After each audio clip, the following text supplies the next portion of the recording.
Hola y bienvenido a mi canal.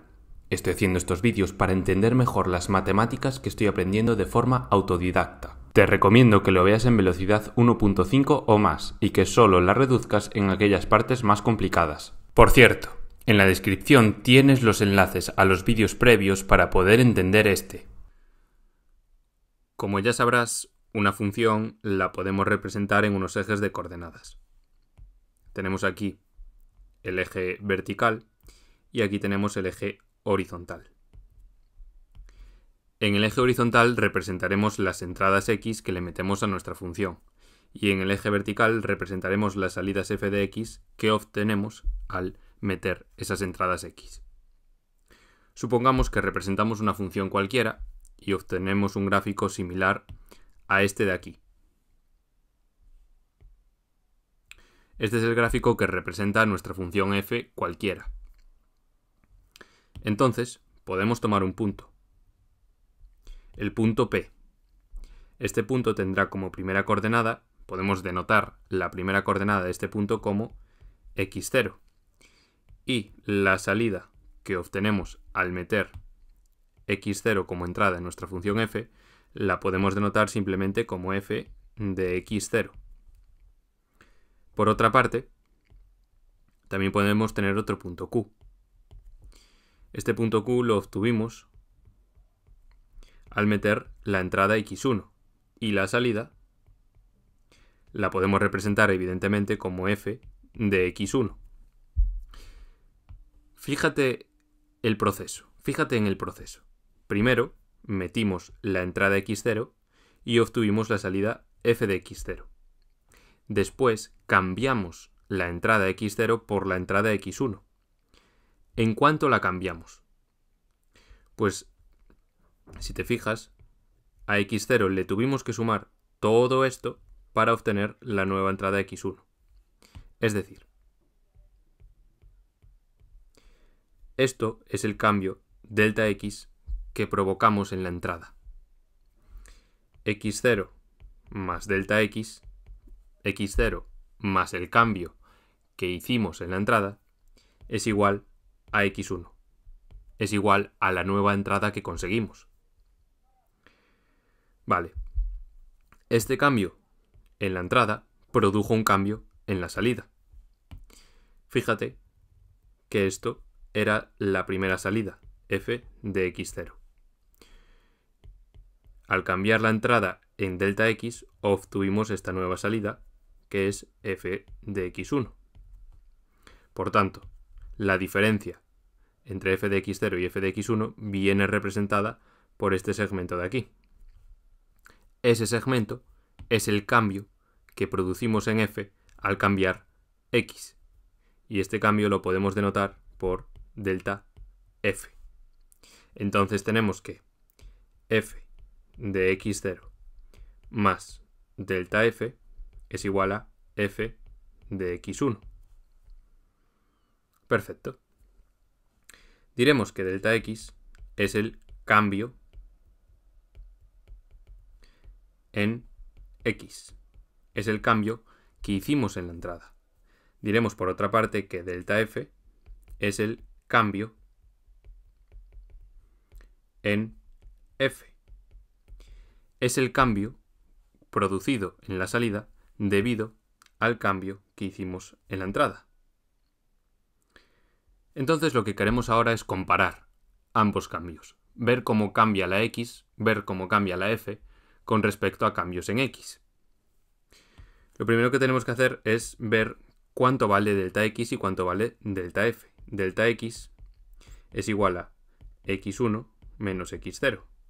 Simplemente lo que hicimos fue pasar esto al otro lado de la igualdad restando. Realmente no se hace así, realmente tenemos que restar. De este lado tenemos que sumar menos x0 y de este lado también tenemos que sumar menos x0 para que se cumpla la igualdad. Pero bueno, me entendéis. Obtenemos que delta x es igual a x1 menos x0. También obtenemos que delta f es igual a f de x1 menos f de x0. Bueno, ¿y cómo podemos comparar estas dos magnitudes? Pues lo que tenemos que hacer simplemente es dividir delta f entre delta x. Esto es igual a f de x1 menos f de x0 entre x1 menos x0. ¿Por qué? Pues porque delta f es igual a esto y delta x es igual a esto de aquí. Perfecto. ¿Qué nos está diciendo esta fracción? Nos está diciendo cómo es delta f con respecto a delta x. Imagínate que delta f es igual a 4000 y que delta x es igual a 2000. Es decir, imagínate que hicimos un cambio en las x de 2000 unidades y producimos un cambio en la f, en la salida de la función, de 4000 unidades. Si dividimos delta f entre delta x, obtenemos 2. Este 2 nos está diciendo que delta f es lo mismo que 2 veces delta x. Es decir, nos está diciendo cómo es delta f con respecto a delta x. Este número que obtenemos al hacer esta división lo llamaremos pendiente m entre el punto P y el punto Q de nuestra función f. A esta m la llamaremos pendiente entre el punto P y el punto Q. Podemos ver una interpretación geométrica de este número.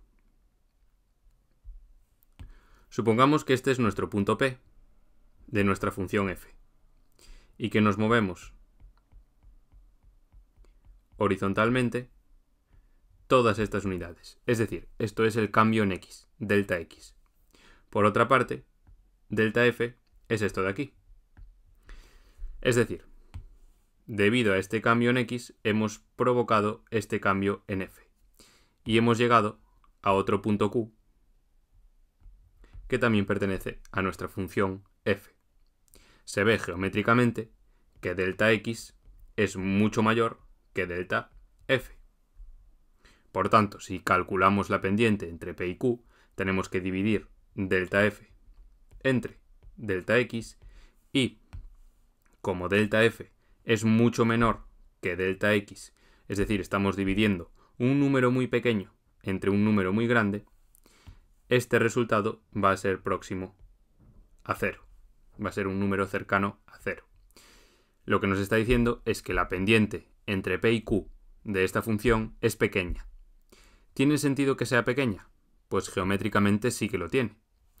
Si dibujamos una carretera que une el punto P con el punto Q y tú te pones aquí y empiezas a andar por la carretera, verás que no es muy empinada. ¿Por qué? Porque avanzas mucho horizontalmente en comparación con lo que avanzas de forma vertical. Es decir, la pendiente nos está diciendo cómo de empinada es la carretera que une el punto P con el punto Q.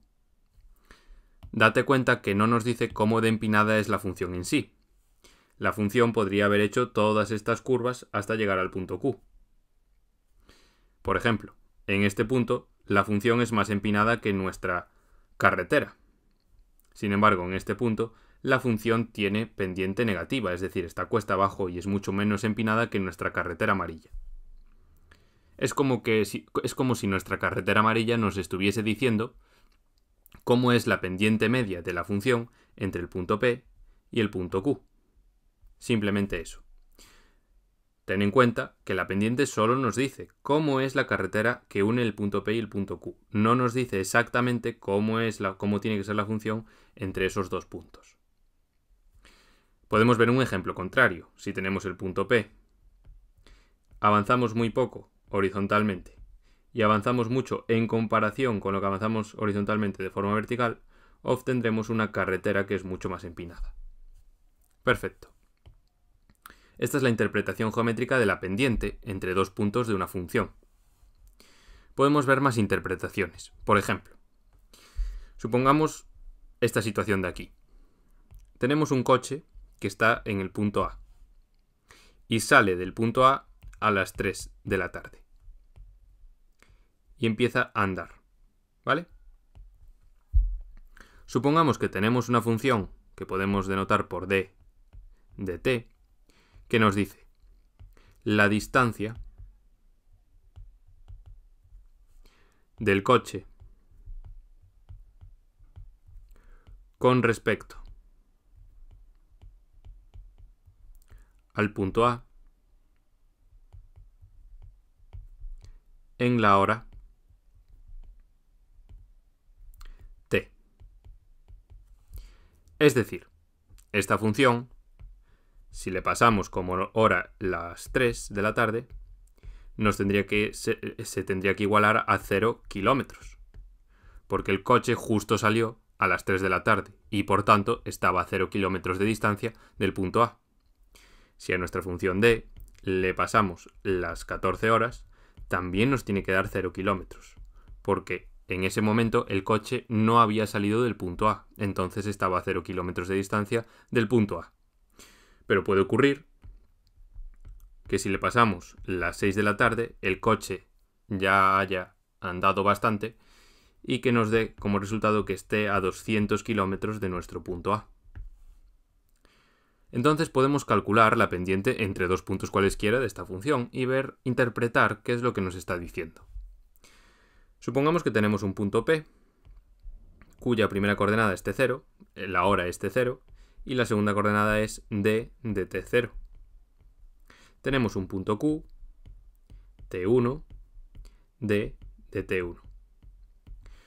Podemos calcular el cambio en la hora, el cambio en T. El cambio en T es simplemente T1 menos T0.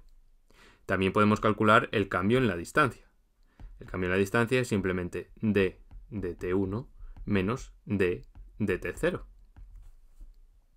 Si calculamos la pendiente, es decir, si dividimos delta D entre delta T, obtendremos la velocidad media del coche entre el punto P y el punto Q.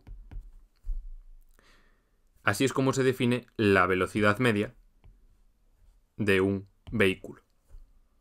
Podemos ver un ejemplo para entender muchísimo mejor este concepto, porque visto así, pues parece que no te estoy diciendo nada. Supongamos que el punto P tiene como primera coordenada las 6 de la tarde y como ya vimos antes, el coche había recorrido 200 kilómetros. Supongamos que el punto Q tiene como primera coordenada las 6:30 de la tarde y el coche, supongamos que ha recorrido 220 kilómetros. Podemos calcular la diferencia en el tiempo, delta T. Sería simplemente restar 18:30 entre 18. ¿Esto qué nos da? Pues esto nos da 0,5 horas o 30 minutos, como quieras verlo. También podemos calcular delta D. Es simplemente restar 220 kilómetros menos 200. Y esto nos da simplemente 20 kilómetros. Si calculamos la pendiente entre el punto P y el punto Q, obtenemos que delta D entre delta T es igual a 20 kilómetros entre 0,5 horas. Y esto es la velocidad media de nuestro coche. Es decir, va a 20 kilómetros cada 0,5 horas. Pero normalmente no se suelen dar así las velocidades. No solemos dar las velocidades cada 0,5 horas. Entonces simplemente dividimos 20 entre 0,5 para obtener que la velocidad media de nuestro coche era de 40 kilómetros por hora entre el punto P y el punto Q. Este resultado tiene mucho sentido. Si tú vas a 40 kilómetros por hora de forma constante entre las 18 y las 18:30, en 30 minutos, si vas a 40 kilómetros por hora, recorrerás esos 20 kilómetros que restan. Por tanto, tiene sentido pensar que esto es la velocidad media a la que ha ido el coche. A lo mejor ha ido a muchísimas más velocidades a lo largo de todo el trayecto. Por ejemplo, puede ser que fuera a 100 kilómetros por hora durante las 6 y las 6 y 20 y durante los últimos 10 minutos fuese mucho más despacio para conseguir que la velocidad media entre el punto P y el punto Q fuese de 40 km por hora. Y bueno, hasta aquí el vídeo. Hemos visto el concepto de pendiente entre dos puntos de una función. Simplemente nos dice cómo es el cambio en f con respecto al cambio en x. Nosotros le metemos una entrada x0 a una función y obtenemos una salida f de x0. Si la cambiamos en delta x unidades, obtendremos otra entrada x1, y esto hará que la salida que tuvimos antes cambie en delta f unidades. Lo que queremos saber es cómo es ese cambio en delta f con respecto al cambio en delta x. De forma geométrica podemos interpretarlo como que nos dice cómo de empinada es la carretera que une el punto P con el punto Q. Cuanto mayor sea la pendiente, más empinada será esta carretera. Porque avanzarás, si es muy empinada, significa que has avanzado muy poco horizontalmente con respecto a lo que has avanzado verticalmente. También podemos pensar en la pendiente como una tasa de cambio entre dos magnitudes. En este caso hemos visto que es la tasa de cambio entre la distancia y las horas, y entonces obtuvimos lo que denominamos como velocidad media. Espero que te haya gustado el vídeo y nos vemos en el próximo.